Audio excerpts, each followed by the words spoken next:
We have two ambassadors on the next two special episodes of In the Arena to mark the 25th anniversary of the normalization of relations between Vietnam and the United States. First up is former Ambassador Ted Osius, nowadays with Google in the Asia Pacific, with some very interesting insights about his time on the ground at different points of normalization and how he sees the future of Vietnam and United States relations. And then we're going to hear from the ambassador from Vietnam to the United States, Ambassador Ha Kim Ngoc himself, tell us how he sees normalization and the future of relations. Hope you'll tune in. This is Luke Knittig, and you're in the arena with leaders and citizens who take character-based action. In the Arena is a proud member of the Democracy Group podcast network. For more information, visit democracygroup.org. Well, it's an honor to have in the arena Ambassador Ted Osius. He served as U.S. Ambassador to Vietnam from 2014 to 2017. He's had a long and very distinguished career in foreign service and as a top foreign policy advisor. He's currently serving in Singapore as a senior executive for Google's Asia Pacific business. He joins me today very graciously to discuss the 25th anniversary of the normalization of relations between the United States and Vietnam. Ambassador Osius, welcome to In the Arena, and it's a real honor to have you here. Thank you, Luke. I'm really happy to talk with you, especially about Vietnam. And I think you set a record for us, covering the most distance in taping this podcast with you around the world and starting your day and me ending mine. Your role, if I have it right, and you can, enlighten me, in normalization was more on the ground and in country than anything else, right from early days. And if I have it right, you spent a chunk of it on a bicycle going across the country and able to speak the native language there. I mean, how did that come about? And I mean, it sounds fun, adventurous. It sounds like probably it's pretty bumpy when you're right there on the, at the ground floor of this. Well, bumpy is a good word for it. In 1994, I first asked if I could serve in Vietnam. And that was just before normalization. But I thought it would be very exciting and fascinating as a young officer to go and try to build a foundation for a relationship between two former adversaries. So I went there. I served the first charge d'affaires and the first U.S. ambassador there. And during that first tour, when we were really setting everything up, I had the chance to ride a bicycle from Hanoi to Saigon. It's about 1,200 miles. And bumpy is a very good word for it. The roads were not very great at that time. There were big trucks, but I got a group of friends together and we rode the length of the country. And it was a really great opportunity to see how Vietnam was already changing. It was poor at the time, but you could see the energy and the desire to rebuild, to put the nation back together. I'll just tell you a very, very quick story about that ride. I stopped on a bridge in the DMZ, the area that used to separate the North from the South. And I was just stopping to take a picture and eat a granola bar. And there was a woman standing there who started speaking to me. And this is in Vietnamese, and my Vietnamese was pretty good. And we were looking out over some ponds. And some of them were filled with brush, some with water. And I said, well, what are those ponds? And she said, well, those are where the Americans drop bombs. And then she said, they dropped bombs on my village, and I lost a lot of family members. And I was feeling kind of worse and worse. But I thought, I've got to be honest with her. I'm an American, and I represent the U.S. government. So I said, I was serving for in the U.S. Embassy, and she thought for a moment, and she looked at me and she said, "Beza, chúng ta là chị em." We are brother and sister. And she used this familial language that is very special in Vietnamese: older sister, younger brother. And it was meaningful, so meaningful to me as a sort of a symbol of the spirit of reconciliation that I spoke about it during my confirmation hearings 17 years later.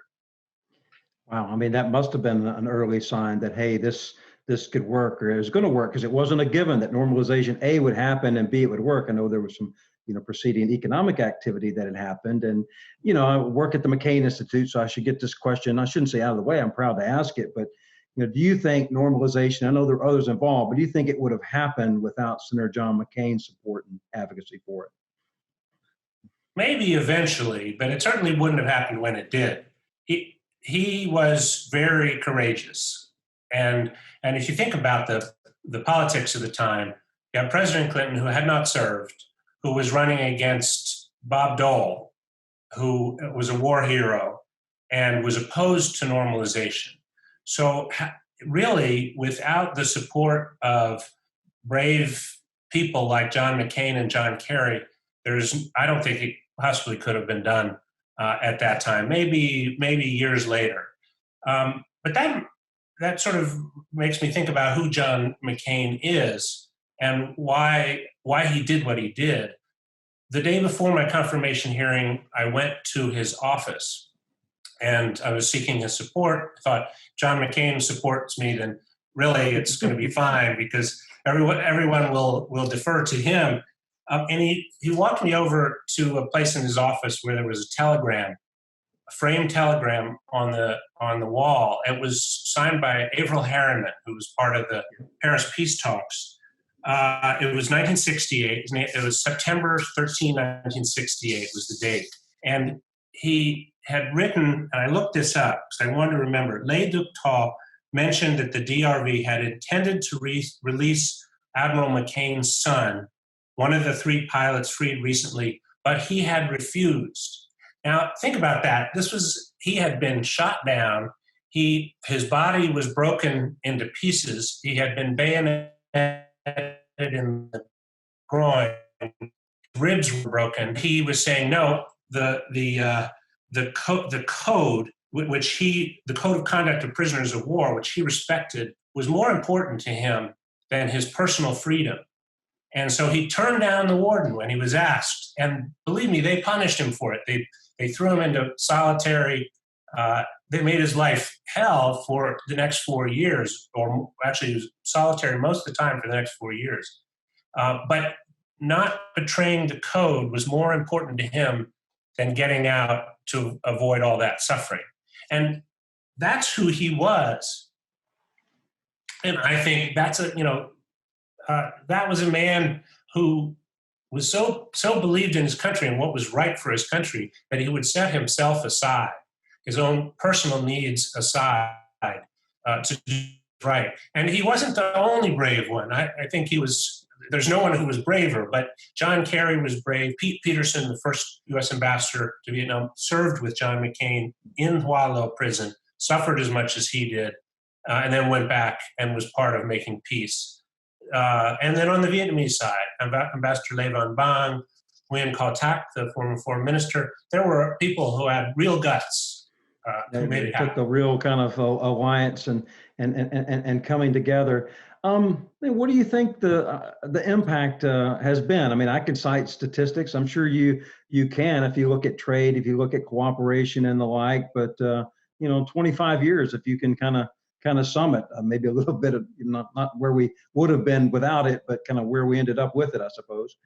Well, it's huge.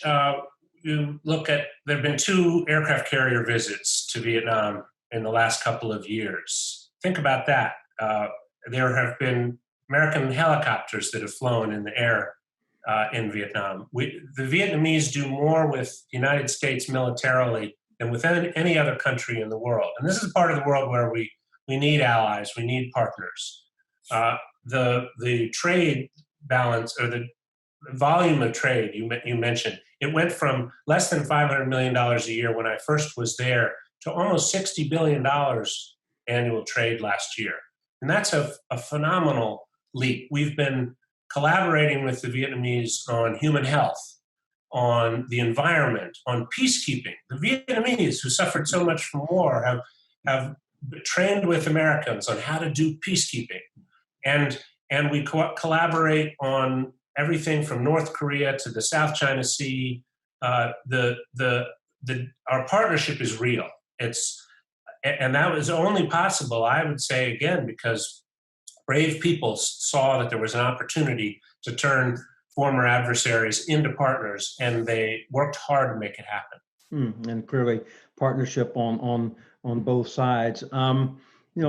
Tough subject, but not one you shied away from. I tried to do my homework on this, and I think I was aware of it before. But I see where you had a card you would carry around as ambassador that talked about where Vietnam could do better by human rights, and you weren't shy to pull that card out and say, I haven't read the card, but talk about that. I mean, you didn't just say, let's talk about reports. You kind of challenged them on that. That strikes me as pretty bold.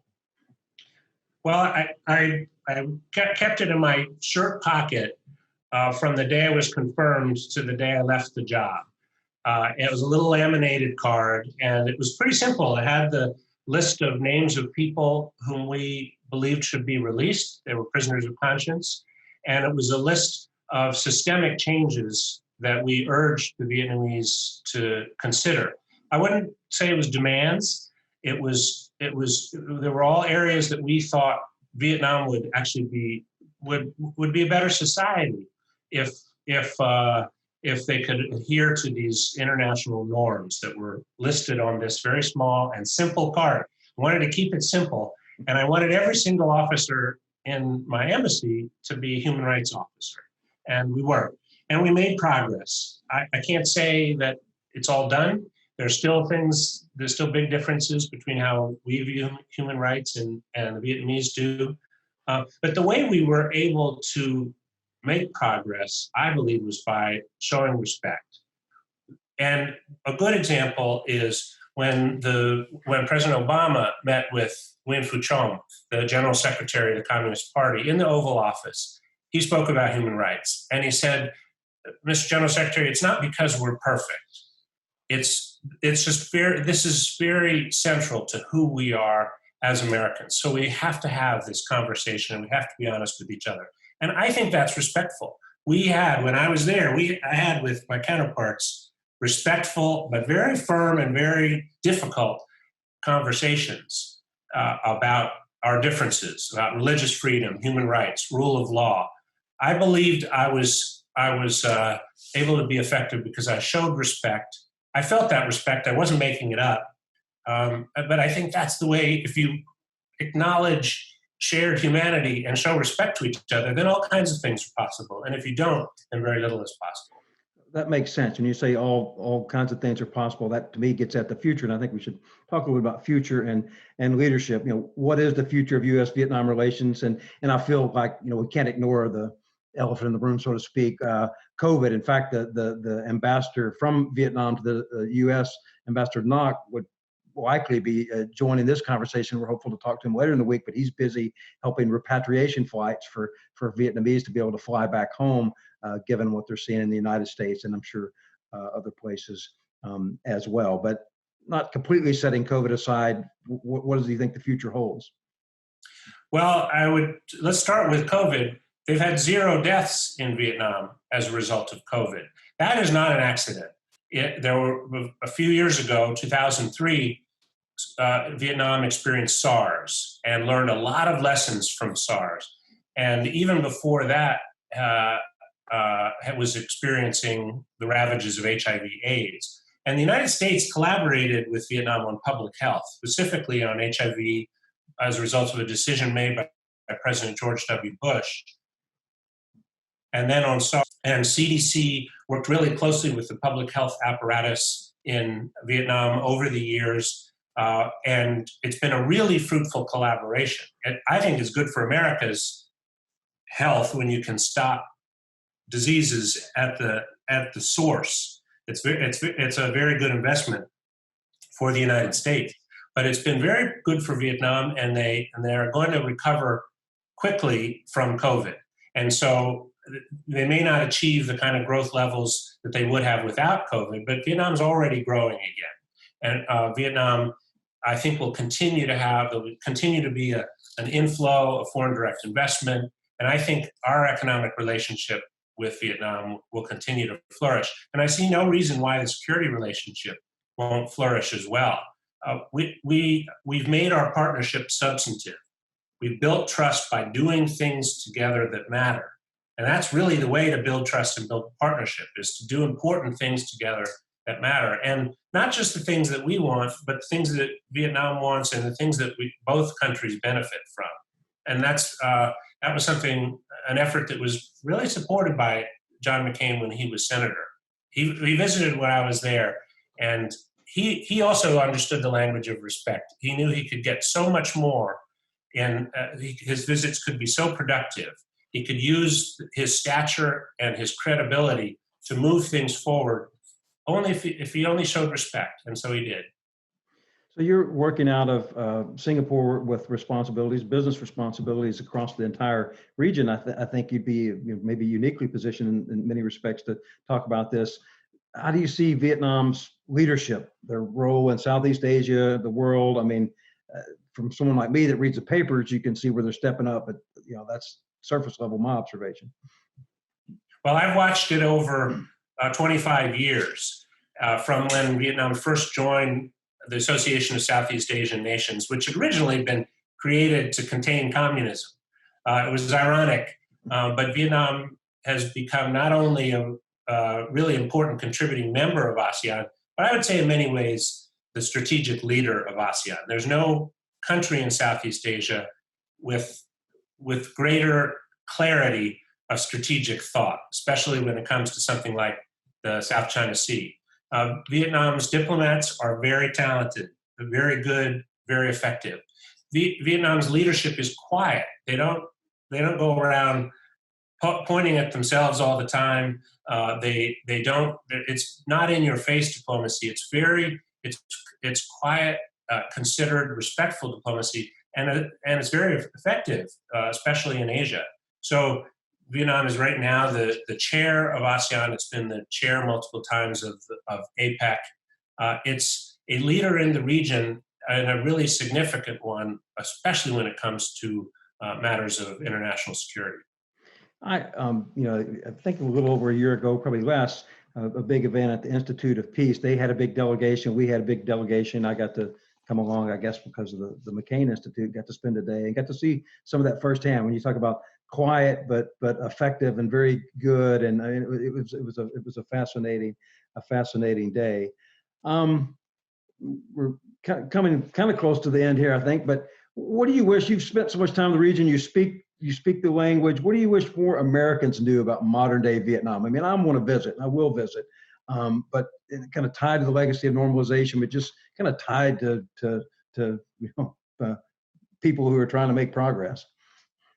Well, I've thought about this a lot. I actually just finished writing a book on this topic. I've been thinking about reconciliation and what makes it work. The war was a complicated one. It was a war between the United States and Vietnam, but it was also a war between ideologies, a war between the North and the South, a civil war. And reconciliation doesn't happen when two governments sign papers saying we're reconciled. It involves people. It involves people, the exchange of people, tourists going back and forth, educators, students, business people going back and forth. That's how you tie together two nations, and that's how you really reconcile. It also importantly involves the Vietnamese American community in the United States. And there are still wounds from that war among veterans and Vietnamese American community that won't heal. So not everybody is going to feel good about reconciliation. But my belief is that process of reconciliation is really important. And it comes about when you recognize the shared humanity in each other, you show respect, you do things together that matter, you build trust and partnership between peoples and between nations. And we've been doing it successfully for 25 years, but we can't pretend the work is done. We can't rest on our laurels and think, oh, it's all done. No, you have to keep doing it. And so if you make a promise, you say, we're going to clean up Agent Orange, you have to finish the job. If you say, we're going to develop a trade relationship, this was the TPP that we invited Vietnam to join, really we had an obligation to finish that job. Alas, we were not able to do that. So then you have to find an alternative. How else can we build a really strong economic architecture and where Vietnam's on the inside partnering with us? So I think you have to stick by your word. John McCain also understood that. He was a man of his word. Well, one final question: Have you come up with a name for your book yet? Is it finished or coming out, or what are you going to call it? Thank you. Yeah. Well, my first boss in Vietnam was Pete Peterson, who was in prison with John McCain, and very early in my tenure, he said, nothing is impossible in the U.S.-Vietnam relationship. Nothing. And so my book is Nothing is Impossible, because I think it's amazing to think of where we've come in such a short time, from being such bitter enemies to being such strong partners. So maybe nothing is impossible. Boy, you can't end on a better note than that, Ambassador Osius. I really appreciate your time, and thank you for being in the arena. And please keep going, and we hope we can kind of keep up with you down the line. Thank you very much, Luke. It was a real pleasure to talk with you. This podcast is produced by Patrick McCann and Justin Kessler. If you like what you hear, please subscribe, tell your friends, or leave a review.